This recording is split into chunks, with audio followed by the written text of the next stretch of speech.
Hi coaches, it's Connor again, and this time I want to talk to you about intended stimulus in the context specifically of a Zone 4 Metcon. Today's Alpha Strength workout, I think, is a beautiful example of how, if we let them, athletes are going to do everything they can to round the corners and turn something that could be a true absolute Zone 4 into more of a Zone 3, and this is what I mean.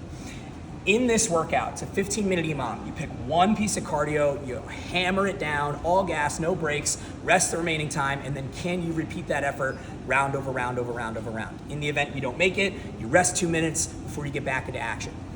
The temptation here is going to be for athletes to pace any one of these options. And in particular, if you've got treadmills in your space, that's gonna be the easiest thing to do. You just set it to a pace, you get 0.07 in about 45 seconds, and then you repeat that effort so that athletes can walk out, chest puffed out, and say, oh yeah, I finished the whole Metcon. Did you get through the whole thing? I did.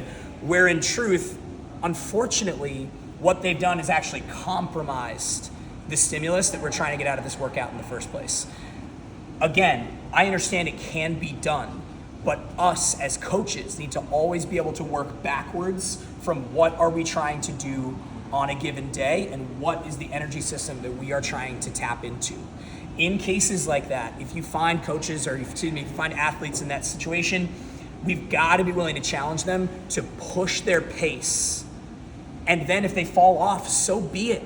So be it, so be it. It's more important on these days to sprint and recover, and aim to hold on to that so that we can drive honest anaerobic stimulus, anaerobic adaptation, rather than turning a Zone 4 or potentially Zone 4 workout into more of a Zone 3 effort, round over round over round over round. And while I'm using today as an example, I think this point rings true on any given day that you're coaching, whether it's Zone 2-3, Zone 3, or Zone 4. Whatever the pieces to the puzzle are, it's up to us as coaches to make sure that we deliver on the right stimulus using these means to that end.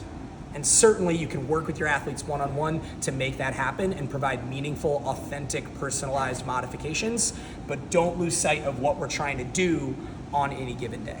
If you have questions, please do not hesitate to reach out. The answer is always, I've got your back, and let's bring this to life.